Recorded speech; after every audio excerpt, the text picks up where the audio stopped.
Hi friends, G R ಚಾನಲ್ಗೆ ನಿಮ್ಮೆಲ್ಲರಿಗೂ ಮತ್ತೊಮ್ಮೆ ಸ್ವಾಗತ. ನೋಡಿ ಫ್ರೆಂಡ್ಸ್, ಇವತ್ತಿನ ವಿಡಿಯೋದಲ್ಲಿ ಗೋಲ್ಡನ್ ಸ್ಟಾರ್ ಗಣೇಶ್ ಅವರು ಅಭಿನಯಿಸಿರುವ ಶತದಿನೋತ್ಸವ ಆಚರಿಸಿದ ಕನ್ನಡ ಚಲನಚಿತ್ರಗಳ ಬಗ್ಗೆ ತಿಳಿಯೋಣ. ಅದಕ್ಕೂ ಮುಂಚೆ ನೀವೇನಾದರೂ ನಮ್ಮ ಚಾನಲ್ನ ಸಬ್ಸ್ಕ್ರೈಬ್ ಮಾಡ್ಕೊಳ್ದೆ ವಿಡಿಯೋ ನೋಡ್ತಾ ಇದ್ದರೆ ದಯವಿಟ್ಟು ಈ ಕೂಡಲೇ ಸಬ್ಸ್ಕ್ರೈಬ್ ಮಾಡ್ಕೊಳ್ಳಿ. ಹಾಗೆ ಪಕ್ಕದಲ್ಲಿ ಬರೋ ಬೆಲ್ ಐಕನ್ ಕೂಡ ಪ್ರೆಸ್ ಮಾಡಿ. ವಿಡಿಯೋಗೆ ಒಂದು ಲೈಕ್ ಮಾಡೋದಂತೂ ಮರಿಬೇಡಿ. ಅವರ ಮೊದಲನೆಯ ಚಿತ್ರ ಚೆಲ್ಲಾಟ. ಈ ಚಿತ್ರವು 2006ರಲ್ಲಿ ತೆರೆ ಕಂಡು ಈ ಚಿತ್ರವು 100 ದಿನಗಳ ಪ್ರದರ್ಶನವನ್ನು ಕಂಡಿತ್ತು. ಅವರ ಎರಡನೆಯ ಚಿತ್ರ ಮುಂಗಾರು ಮಳೆ.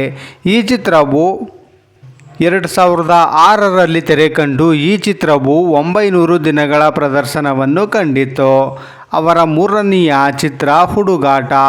ಈ ಚಿತ್ರವು 2007ರಲ್ಲಿ ತೆರೆ ಕಂಡು ಈ ಚಿತ್ರವು 100 ದಿನಗಳ ಪ್ರದರ್ಶನವನ್ನು ಕಂಡಿತ್ತು. ಅವರ ನಾಲ್ಕನೆಯ ಚಿತ್ರ ಚೆಲುವಿನ ಚಿತ್ತಾರ.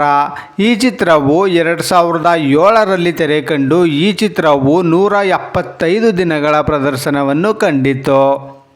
ಅವರ ಐದನೆಯ ಚಿತ್ರ ಕೃಷ್ಣ. ಈ ಚಿತ್ರವು 2007ರಲ್ಲಿ ತೆರೆ ಕಂಡು ಈ ಚಿತ್ರವು 100 ದಿನಗಳ ಪ್ರದರ್ಶನವನ್ನು ಕಂಡಿತ್ತು. ಅವರ ಆರನೆಯ ಚಿತ್ರ ಅರಮನೆ. ಈ ಚಿತ್ರವು 2008ರಲ್ಲಿ ತೆರೆ ಕಂಡು ಈ ಚಿತ್ರವು 100 ದಿನಗಳ ಪ್ರದರ್ಶನವನ್ನು ಕಂಡಿತ್ತು. ಅವರ ಏಳನೆಯ ಚಿತ್ರ ಗಾಳಿಪಟ.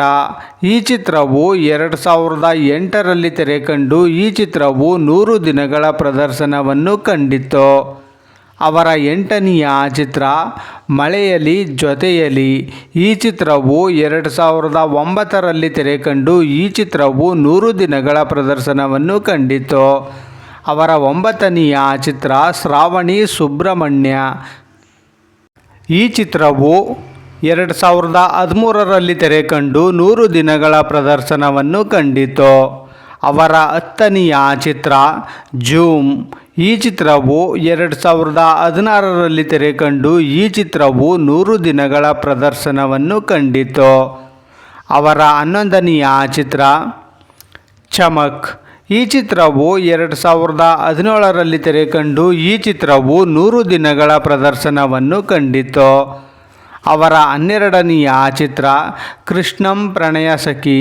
ಈ ಚಿತ್ರವು 2024ರಲ್ಲಿ ತೆರೆ ಕಂಡು ಈ ಚಿತ್ರವು 100 ದಿನಗಳ ಪ್ರದರ್ಶನವನ್ನು ಕಂಡಿತು. ನೋಡಿದ್ರಲ್ಲ ಫ್ರೆಂಡ್ಸ್, ಗೋಲ್ಡನ್ ಸ್ಟಾರ್ ಗಣೇಶ್ ಅವರು ಅಭಿನಯಿಸಿರುವ ಶತದಿನೋತ್ಸವ ಆಚರಿಸಿದ ಕನ್ನಡ ಚಲನಚಿತ್ರಗಳ ಬಗ್ಗೆ ತಿಳ್ಕೊಂಡ್ರಲ್ಲ. ಈ ವಿಡಿಯೋ ಇಷ್ಟ ಆದಲ್ಲಿ ಲೈಕ್ ಮಾಡಿ, ಶೇರ್ ಮಾಡಿ, ಕಮೆಂಟ್ ಮಾಡಿ. ಹಾಗೆ ಯಾರ್ಯಾರೆಲ್ಲ ನಮ್ಮ ಚಾನಲ್ನ ಇನ್ನೂ ಸಬ್ಸ್ಕ್ರೈಬ್ ಮಾಡ್ಕೊಳ್ದೆ ವಿಡಿಯೋ ನೋಡ್ತಾ ಇದ್ದೀರಾ ಅವರೆಲ್ಲರೂ ಕೂಡ ಈ ಕೂಡಲೇ ಸಬ್ಸ್ಕ್ರೈಬ್ ಮಾಡ್ಕೊಳ್ಳಿ. ಹಾಗೆ ಪಕ್ಕದಲ್ಲಿ ಬರೋ ಬೆಲ್ ಐಕನ್ ಕೂಡ ಪ್ರೆಸ್ ಮಾಡಿ. ವಿಡಿಯೋ ನೋಡಿದ್ದಕ್ಕೆ ಧನ್ಯವಾದಗಳು.